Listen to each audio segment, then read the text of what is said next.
Assalamualaikum warahmatullahi wabarakatuh. Saya Alfa Inayanada dari Detika Teknik Listrik 2019 ingin menjelaskan mengenai penangkal petir menurut fuel praktikum pengaman pembumian. Pertama yaitu pengertian petir adalah salah satu fenomena kelistrikan udara di alam. Yang kedua, proses terjadi petir akibat perpindahan muatan negatif elektron menuju muatan proton.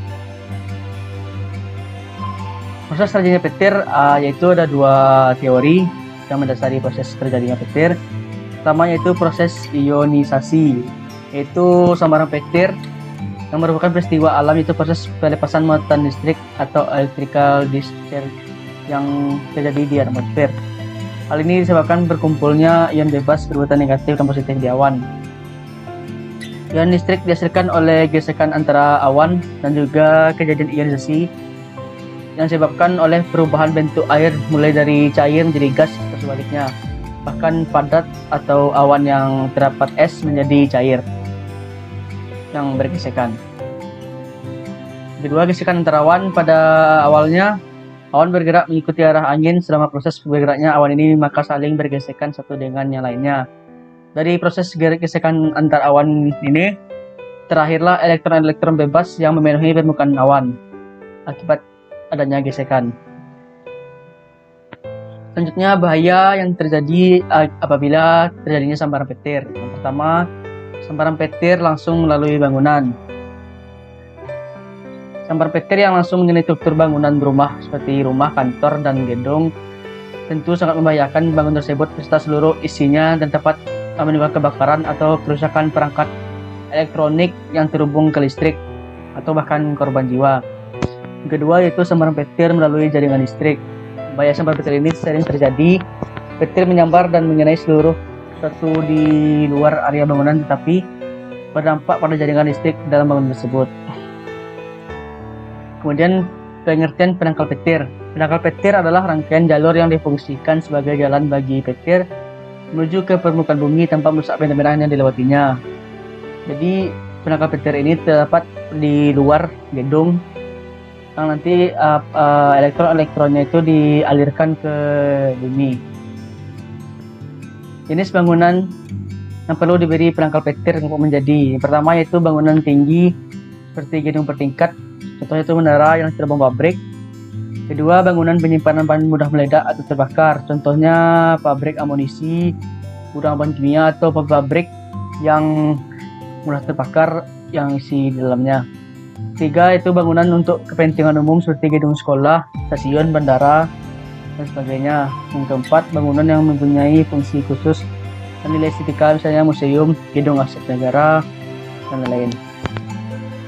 Cara kerja di penangkal petir yaitu yang pertama, saat muatan listrik negatif atau elektron di bagian bawah awan sudah mencukupi, maka muatan listrik positif atau proton di tanah akan segera tertarik. Yang kedua, muatan listrik kemudian segera merambat naik melalui kabel konduktor menuju ke ujung batang penangkal petir. Yang selanjutnya, ketika muatan listrik atau negatif itu berada cukup dekat atas atap, daya tarik menarik antara kedua muatan positif dan negatif semakin kuat. Muatan positif di ujung-ujung penangkal petir tarik ke arah muatan negatif atau dari awan itu. Pertemuan kedua muatan menghasilkan aliran listrik. Selanjutnya, aliran listrik itu akan mengalir ke dalam tanah melalui kabel konduktor. Dengan demikian, sambaran petir tidak mengenai bangunan.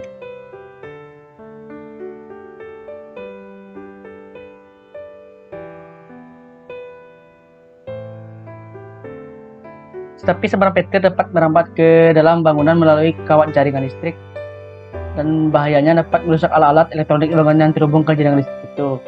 Selain itu juga dapat menyebabkan kebakaran atau ledakan pada alat tersebut. Selanjutnya, untuk mencegah kerusakan akibat jaringan listrik sambaran petir, biasanya di dalam bangunan dipasangi alat yang disebut instabil arus listrik atau surge arrestor. Ini adalah aspek-aspek yang mempengaruhi sistem pembumian atau grounding system. Dilihat di sini, tanah lembab seperti rawa-rawa, kedalaman elektroda ke tanahnya 10 meter atau 5 meter, sedangkan potongan pentanahannya 12 meter. Jadi semakin ke bawah, semakin tekstur tanah semakin keras, terus semakin padat tekstur tanah, maka tahanan jenis tanahnya akan semakin besar. Begitu pula dengan kedalaman elektroda yang akan dimasukkan ke dalam tanah dan potongan pentanahannya. Selanjutnya itu persyaratan penangkal petir menurut Puil. Pertama, proteksi saluran dan instalasi listrik pada bangunan yang menggunakan instalasi penangkal petir harus memenuhi kriteria berikut. Yang pertama, harus dipasang pada jarak yang cukup jauh dari instalasi penangkal petir tersebut. Yang kedua, bila ketentuan pada butir 1 tersebut di atas tidak dapat dipenuhi, instalasi listrik pada semua titik yang berdekatan dengan instalasi penangkal petir harus dihubungkan dengan instalasi penangkal petir melalui celah proteksi. Catatan pada bangunan yang mempunyai instalasi penangkal petir instalasi listrik terdapat bahaya loncatan muatan listrik dari instalasi petir ke instalasi listrik. Inilah gambar bagaimana pemasangan penangkal petir untuk tiang tersebut. Ini tiang atap dihubungkan dengan instalasi penangkal petir melalui arester celah proteksi. Ini adalah aresternya. Jarak penangkal petir ke tiang itu minimal 1 meter.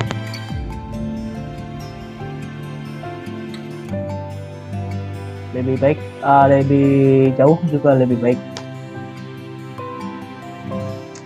Selanjutnya, radius penangkal petir. Radius perlindungan tidak hanya berdasarkan kapasitas rata-rata yang tercantum pada tabel. Radius perlindungan sebuah terminal unit penangkal petir elektrostatis juga sangat bergantung pada posisi penempatannya dari atas bangunan. Selanjutnya, semakin tinggi letak posisi terminal petir, maka akan menghasilkan jarak perlindungan yang semakin besar. Selanjutnya, bila sebuah wilayah memiliki intensitas sambar petir sangat tinggi, misalnya daerah pegunungan atau perbukitan atau daerah yang dataran tinggi, maka standar kinerja radius proteksi terminal unit penangkal petir harus dinilai 80% dari kinerja optimal. Kurang dari 80% tidak dianjurkan pada dataran tinggi, karena akan ada waktu singkat atau jeda pendek untuk mengisi ulang kapasitor. Berikut adalah luas radius proteksi penangkal petir ditentukan oleh rumus perhitungan risiko, yaitu dengan memperhatikan faktor risiko sebagai berikut ini. Pertama, berapa jumlah dari hari guru di lokasi bangunan berada. Selanjutnya, bahaya dari bangunan, apakah suatu bangunan itu terbuat dari kayu, besi, atau beton. Selanjutnya, adanya bahan yang mudah terbakar dalam bangunan tersebut. Selanjutnya, bahaya terhadap keselamatan manusia dan berapa tinggi terminal petir terhadap permukaan atau atap bangunan yang akan diproteksi. Baiklah, sekian yang dapat saya presentasikan. Banyak kurang saya mohon maaf. Assalamualaikum warahmatullahi wabarakatuh.